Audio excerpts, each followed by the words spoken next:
Hills fam, thanks for joining us for this week's online teaching. I wonder if you have ever been desperate.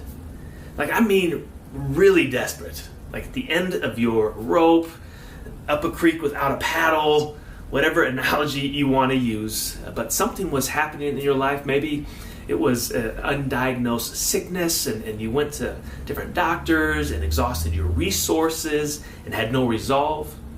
Maybe it was watching a loved one, a close friend, succumb to an illness and just hoping for a miracle at the last moment, but there is this gut-wrenching within your soul of desperation. And in our passage today in Luke, we're going to meet two people who were desperate like that. And what we find is they don't come to Jesus in their strength, but they come in their desperation, and that's where Jesus meets us.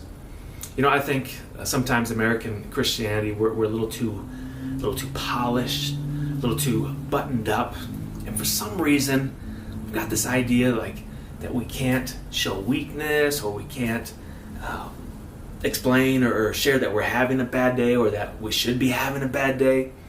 And on Sundays, when we gather all together, it can be difficult in that space to share openly. We just don't have an opportunity for that when we're gathered together. Our micro churches are a little better. We can share, and even there, if we're in the full group, it can be difficult to share our deepest needs, and maybe we need even a smaller, a third place to be able to share with one another.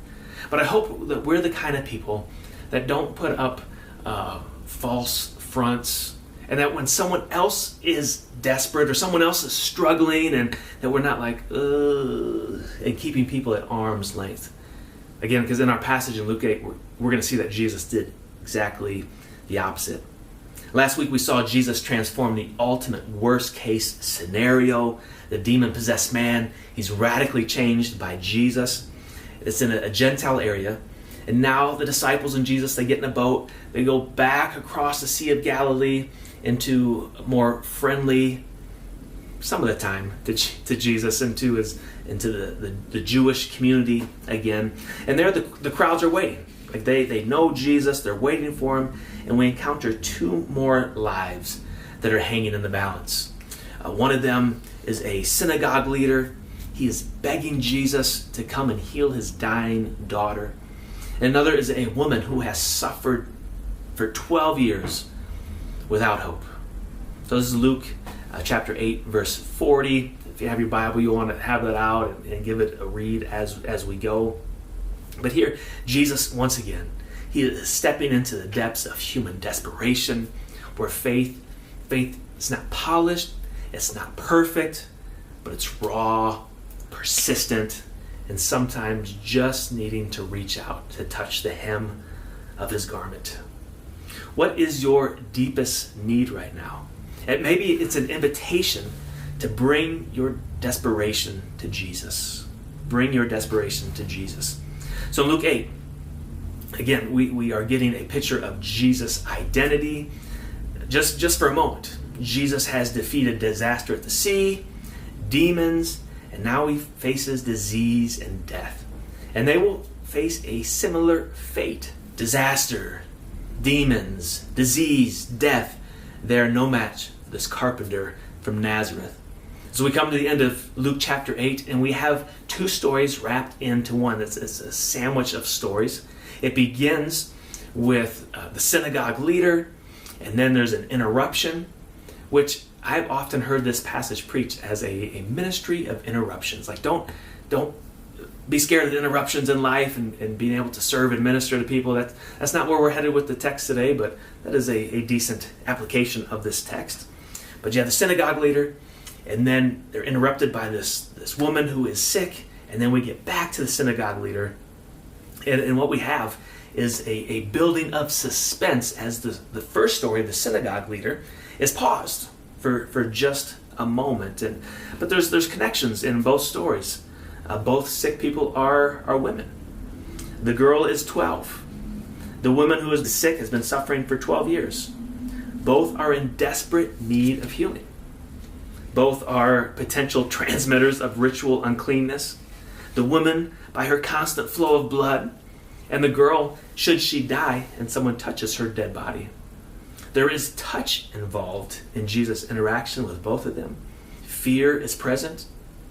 And then finally, both the girl's father and the women, they fall on their knees before Jesus. Which just makes me stop and consider, like, how do we come to God in prayer? Do you feel like you've got to come with a well thought out prayer, filled with lofty language and just be theological? Or is your prayer more of a desperate kind of prayer? In this passage, we have that desperate, just kind of reaching out, falling on their knees kind of prayer. There's this scene in the 2005 version of the Pride and Prejudice. It's a movie that we have watched often here at the Culver House, as my wife is a big fan of Jane Austen. But in the 2005 version, there is this character, Mr. Collins. And he's in all the versions, but particularly in the 2005 version, Mr. Collins, he is he's a bootlicker. That's what he is. He's just always, if someone is like above him in the stratosphere of the time, like he is just fawns over them and tries to get in their good graces. And then if he thinks someone is below him, then he doesn't have any time for them. And he's just this ridiculous character. He's constantly name dropping, especially there's a Lady Catherine. And Lady Catherine is very well-to-do, lives in this mansion, and Mr. Collins is able to live in a parsonage. He's a minister, at which I don't like that part of the book and the movie that make the minister look like a dunce, such as it is. But whenever Lady Catherine's around, he tries to straighten up, and he just is. In fact, let me show you just a clip, and you'll see what I'm talking about.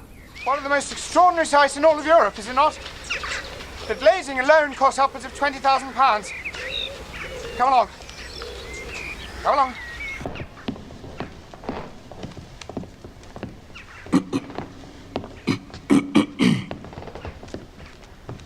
I think that a little later we'll play cards. Your ladyship. Ah. Mr. Berg.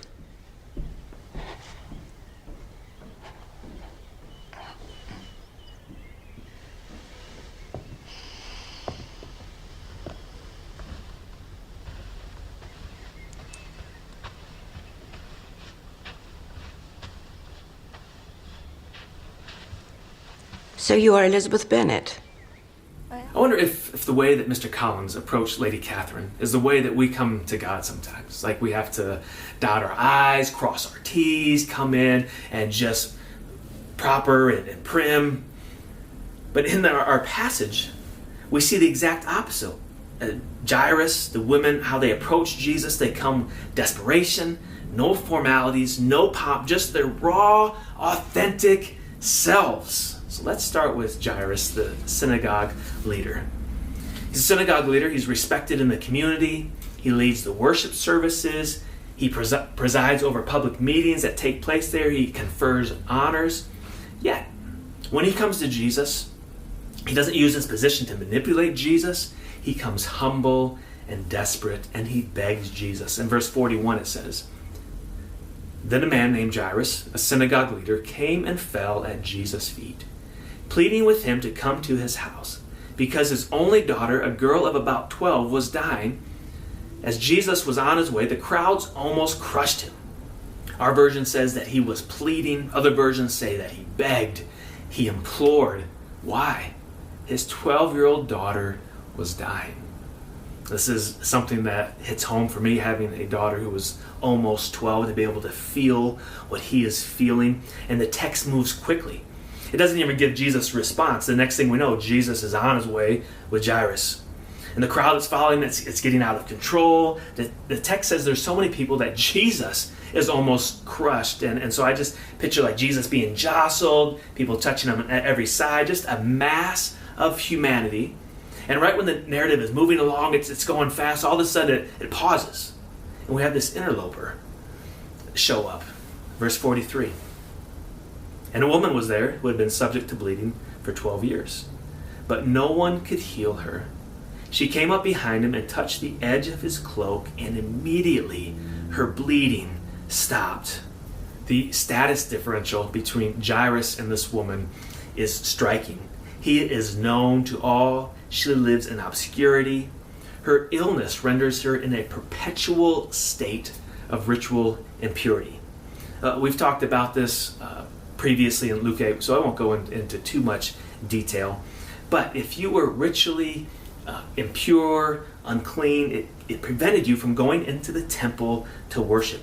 And whatever you came in contact with while unclean also became unclean. If you go back to the Old Testament, Leviticus 15, where it talks about some of these rules of purity and cleanness before God, chapter 15 of Leviticus has this title: Discharges Causing Uncleanness. Talking about bodily discharges causing uncleanness. I wouldn't recommend reading that before dinner. Just a thought. But the text says that her bed, anything she sits on is unclean. No man can have sexual relations with her. All this creates a tremendous barrier for any normal interaction that she might have in the community. She is not marriage material. So in addition to her social and religious isolation, she's poor. Because there's no modern medicine as we think of it, and so she has spent, like, if you weren't in good health, like, quickly you would not only be sick, but you would run out of funds. And so it's just downward spiral of poverty following sickness. Her desperation leads her to Jesus. She should not have even been in that crowd. Just by touching other people as she's in the crowd, she would make them unclean. If she is found out, she would be ostracized. She might be judged by others, especially Jairus, who is the synagogue ruler. He knows what is clean and unclean, and she is unclean. And I just kind of imagine her coming up behind Jesus, out of the way. The text says that she came up from behind, and she really can't get through, and so maybe she has to bend down, reaches through the crowd just to get a touch of his garment. And the text says immediately her bleeding stopped, and so does Jesus. Verse 45, "Who touched me?" Jesus asked. When they all denied it, Peter said, "Master, the people are crowding and pressing against you." Peter says what everyone else is thinking. Jesus, who didn't touch you? Look at the crowds everywhere. What do you mean, who touched you? In verse 46, Jesus says, "But Jesus said, 'Someone touched me. I know that power has gone out from me.'" One of the commentaries I was reading in preparation for today made an interesting point about Jesus asking this question. Diane Chen, she's a New Testament professor at Palmer Seminary. She says that Jesus knew who touched her, but his question was intended to draw the woman out of hiding. And then she says, is Jesus trying to embarrass and shame this woman? And Diane says, not at all, but that her healing has a public dimension to it. She says, she is not merely made whole in body. She needs to be restored to the religious and social life of the community as well. To call the woman to accountability is an act of validation, not shaming. I love that Jesus is not shaming this woman. And we see Jesus, how he interacts with women throughout his ministry, never with shame, always with honor, always with lifting up. And it's the same here in Luke chapter 8. Verse 47, "Then the woman, seeing that she could not go unnoticed, came trembling and fell at his feet. In the presence of all the people, she told why she touched him and how she had been instantly healed. Then he said to her, 'Daughter, your faith has healed you. Go in peace.'" That phrase, "in the presence of all the people," is so powerful. She's lived outside the presence of people, outside of the community. She's been unable to engage in society, ostracized, but now in the presence of Jesus, in the presence of all these people, she is whole, she is well, and Jesus calls her daughter, a term of kinship, a term of community, of family. And Jesus, I think, expects the community from that point on to embrace her, to bring her back in. And then he says, your faith has healed you. Your faith has healed you. Go in peace. And where have we heard that before? Just the previous chapter. Jesus, there's a woman who comes to Jesus, washes his feet with her tears, and Jesus says the exact same thing. Your faith has saved you. Go in peace. Now the English translations change the wording a bit between chapter 7 and chapter 8, but Jesus uses the exact same wording. So I'm going to put it here for you. You can see the Greek, and it probably looks like nonsense to you if you haven't studied Greek, which is okay. But I just want you to look for a moment. Chapter 7, verse 50, and chapter 8, verse 48, both sentences in Greek are exactly the same. But in English, and the NIV and other translations do this as well, they changed your faith has saved you to your faith has healed you. Even though, again, look at that word there, and it's the same word. We've talked about this word sozo before. It's that same word in both cases. If you look closely, all the words are the same, but I wanted to highlight this one word because of the different way it's translated. And what I think is happening here, and we've talked about this as we've been going throughout the Gospel of Luke, is that being saved and being healed, being spiritually saved and physically healed, it's very much connected. It's very much connected in Luke's Gospel that Jesus brings complete healing. And Jairus, he's watching all this. He's in a hurry. His daughter is dying. How does he take this interruption? Is he like annoyed, like they're just going along, and all of a sudden they're stopped and like, what? Jesus, my daughter. And then the woman is healed. Is Jairus, does he have more faith at this moment?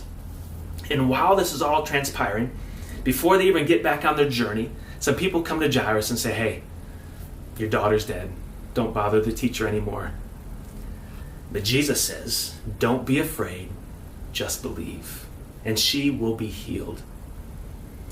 So Jesus is the healer, but there is a link between believing, having faith, and being healed. As he said to these two women, your faith has healed you, your faith has saved you.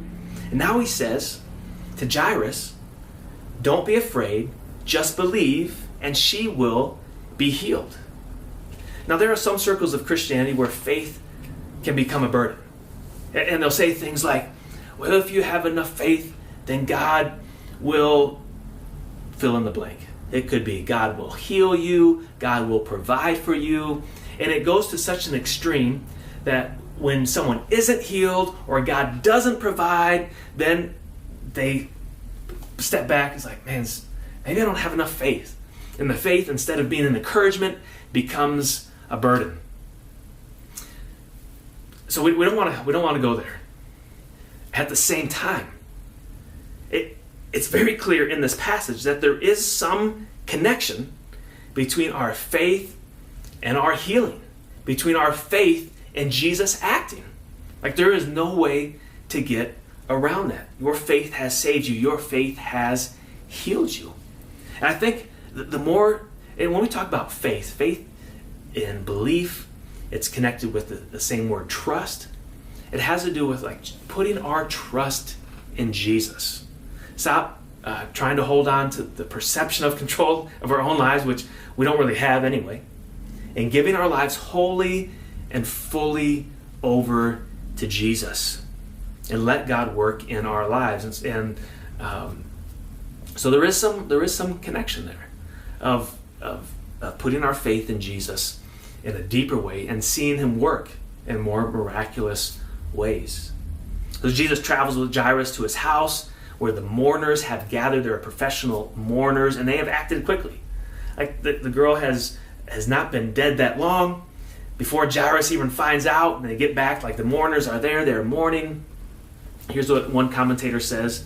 It says, several professional mourners were required at the funeral of even the poorest person. The funeral for a member of a prominent family like this, one would have many mourners. Because bodies decompose rapidly in Palestine, mourners had to be assembled as quickly as possible, and they had gathered before word even reached Jairus that his daughter had died. Jesus takes 5 people into the room with him where the dead girl is. He takes Jairus, his wife, Peter, James, and John, and Jesus takes the little girl by the hand. Again, Jesus doesn't care about ritual impurity or uncleanness. He himself makes all things clean, all things new. He takes her by the hand and commands her back to life. And she gets up, and Jesus says, get her something to eat, a sign that she is alive. And the text says that her parents, they are astonished, as you can imagine.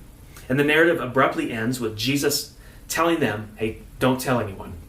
Now, people were probably going to find out, but don't go broadcasting it, because at this point, Jesus isn't trying to gather a crowd and build his popularity, because he knows he's going to the cross. He says, don't tell anyone. So, this passage, it has all the things in it. But let's step back just for a moment.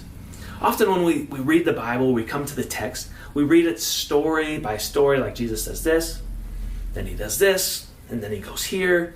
And if we don't stop and step back, we might miss the bigger story. What is happening in the text? What is the author trying to say? And I think Luke is painting a picture in this chapter. Because we have 4 accounts in a row which are filled with fearful people, and then Jesus overcoming their fear, at least for most of them. So we have the disciples, they're afraid of drowning, they were caught in a ferocious storm. The people of the Gerasenes, they were afraid of Jesus, and they asked him to leave. The woman who bleeds, she's afraid of being exposed by the crowd. And Jairus was afraid of losing his only daughter. In all these situations, faith in Jesus is the key to the resolution. The disciples should have had more faith in Jesus. The woman's faith was affirmed as instrumental in her healing. The Gentiles forfeited salvation when their fear caused them to reject Jesus. And Jairus was told to keep believing and not be afraid. Only believe. And I think there's plenty of fear in our world that we experience, whether we name it or not. We experience fear in our personal lives for personal reasons. So it could be a fear of something happening to your kids. It could be fear of paying the bills next week. It could be fear of failure, fear for our future. Fear it's everywhere. It dominates our lives oftentimes. I also think that there's fear in our personal lives based on what's happening in society around us. There's fear of wars and of global warming, fear of the administration, fear of economic instability, fear of neighborhood violence and the rise of the unhoused, or fear of immigrants, fear of government overreach, fear of Elon, fear of AOC. The list goes on, things that cause us to have fear. And how do we respond to these triggers of fear? Sometimes we respond with paralysis. Sometimes we respond with lashing out and bearing arms rather than talking peace. We point fingers. We don't take responsibility. And we just operate in very human, natural ways of operating in fear, like most people do. And in this text, there is an invitation to us to bring our desperation, to bring our fear to Jesus. And as we see in this text, everyone starts somewhere. The disciples had a little bit of faith. The demon-possessed man had no faith, but by the end of the story, had put his trust in Jesus. This woman had put her faith in Jesus. Jairus put his faith in Jesus, and Jesus encourages his faith. And so my challenge for us, just as I conclude, is what are you doing with your fear? Take it to the one who overcomes disasters, who overcomes demons, who overcomes disease, and who overcomes death. Grace and peace.